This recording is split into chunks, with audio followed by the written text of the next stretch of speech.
So did you end up at the front of that, and did you see Hodges get squished, and did you see the other officer get pulled out and beaten into the crowd? And talk to me about that was him.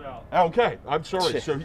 So tell me about that moment. So like, as I'm weaving through this crowd, I start yelling out like, who needs a break? Like, who needs help? And like, make sure you highlight this. Not one guy said I need a break or I need help. But what they did do was grab other guys and say, this dude needs help or this guy needs a break. And the first officer to get handed to me, like, now that I've seen the videos and whatnot, I remember it was an officer and he was bleeding from the mouth and he was bleeding from the nose. And I believe it was, after speaking with him, it was Officer Hodges, who you guys recognize from, being crushed in the doorway. At this point, like, I was towards the middle of this pack of officers, and I remember grabbing him, and he was really only being held up by everyone's body weight. But the guy was just fatigued. I mean, he had fought with everything that he had, like everyone else in that damn doorway. And I handed him to my partner, Jimmy, and I was like, God needs, let's get him some medical help. So we were just kind of passing guys that looked fatigued or up to the back.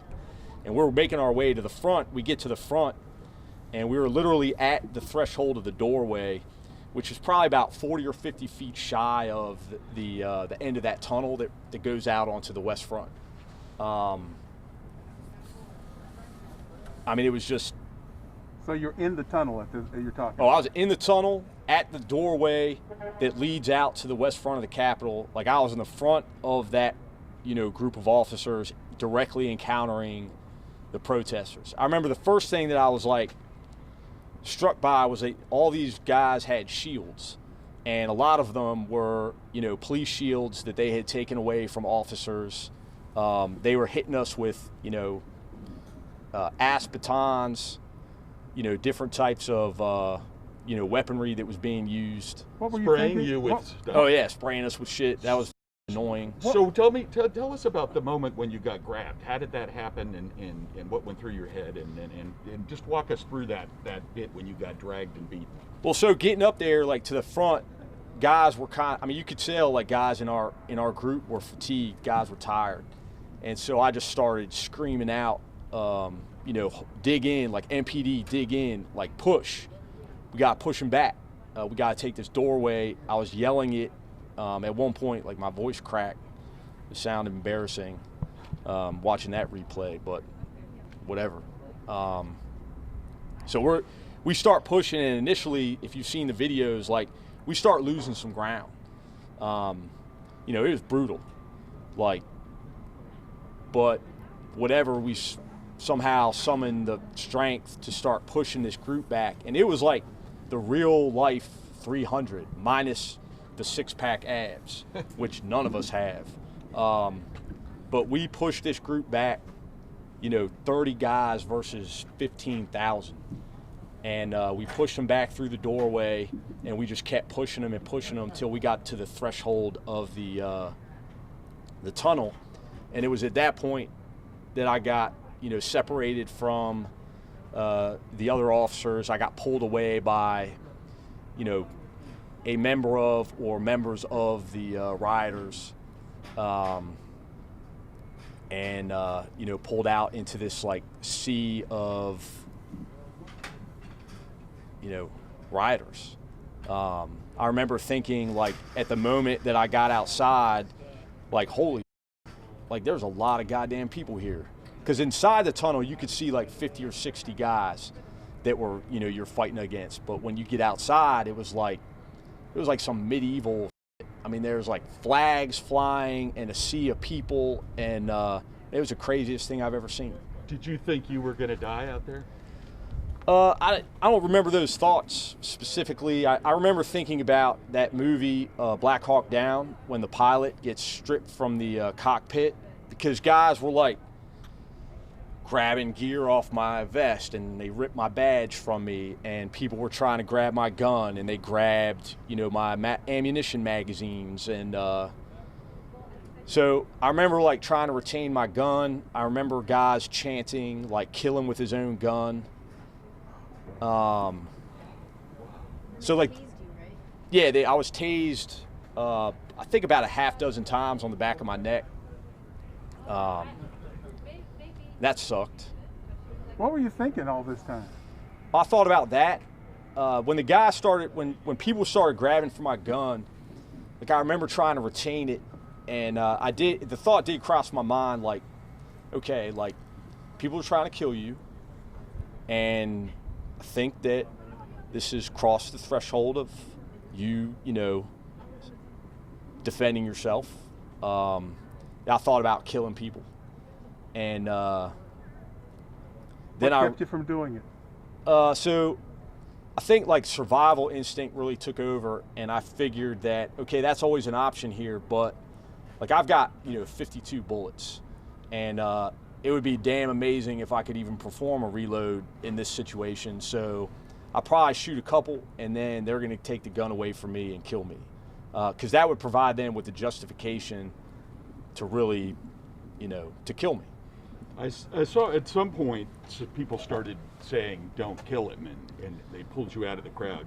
It looked like you could barely hold your head up at that point. Yeah, I mean, I was fighting with everything I had, and so,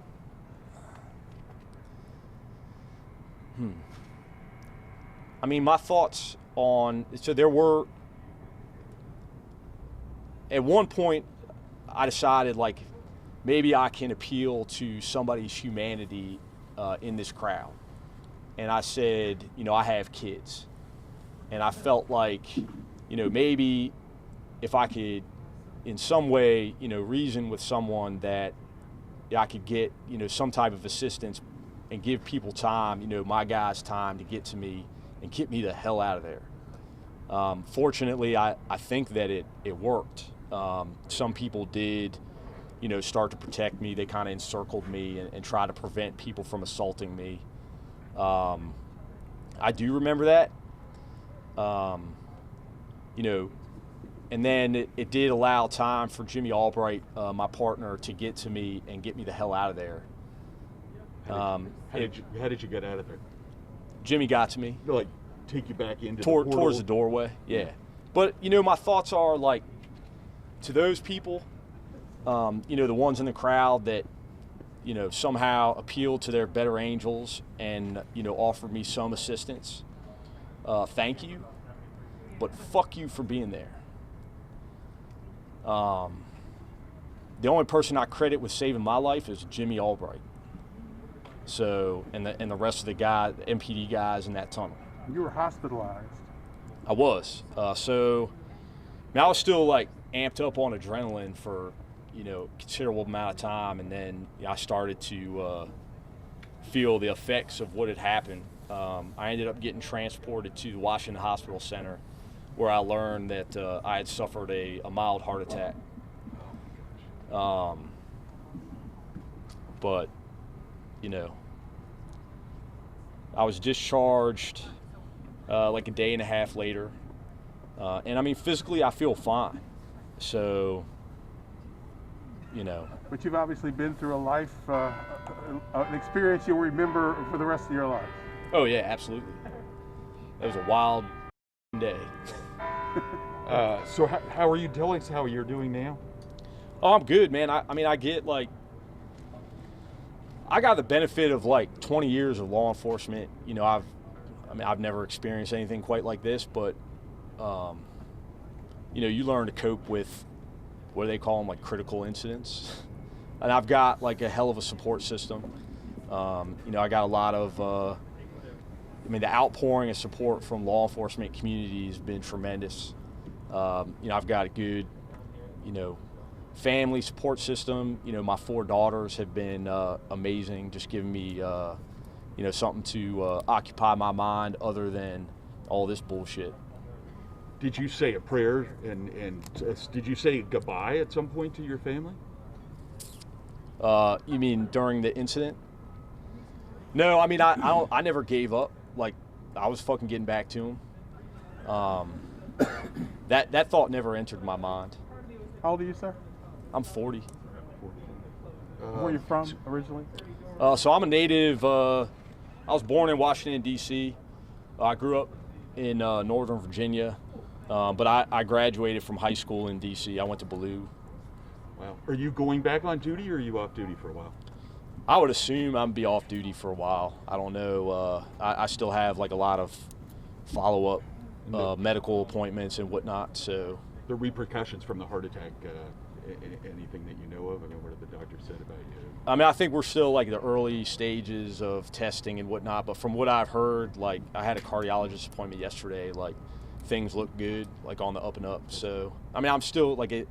I don't think, obviously, I don't think I would have had a heart attack other than getting, physically assaulted on January 6th. Yeah. So I'm in good health and, yeah. What did you think of the folks, just generally speaking? I mean, there's a lot of folks out there who, said they were supportive of police, and then this sort of stuff happens to the police officers. Like, what was the feeling there? Yeah, I think like there's going to be a time to have this, political conversation.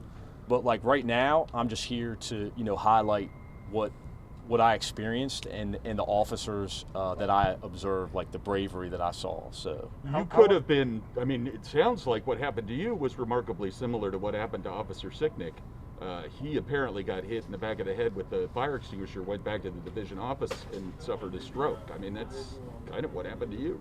Yeah, I'm not going to compare myself in any way to Officer Sicknick. As far as I'm concerned, the only hero that was there that day was Officer Sicknick. He made the ultimate sacrifice. So, I mean, those are my thoughts about his, service. Quick question about Ballou. So you graduated Ballou? That's correct. How long did you go there? I don't want to delve into my academic career. But I know Ballou. That's well. a story for another day. Yeah. But you did graduate from Ballou. Yes, sir. Would you go back if this happens again? I mean, if they assault the Capitol on January 20th, will you go back on duty and go back? Oh, hell yeah. There is nobody, that's going to stop me from coming back here if this happens again. Like, I went there for my brothers and sisters in law enforcement. There's no army on this earth that would prevent me from fighting alongside those guys. Can you tell, this may be too personal, and don't do it if you don't want to, but just because you thought about your family, do you have any pictures of your family that you would show us, or would you not want to show their identity, or can you give us anything else on that? Yeah, I mean, I have photographs. I wouldn't be, I wouldn't object to. Okay. That'd be beautiful. Yeah. Okay. You have 4 daughters, you say? I do. 5, 7, 9, and a very precocious 18. 18-year-old. Yep. Beautiful. Anything else you want to tell us? Thank you. You did a great job. Thank you very much. And just real quick, do you live in the district now, or are you out in Virginia?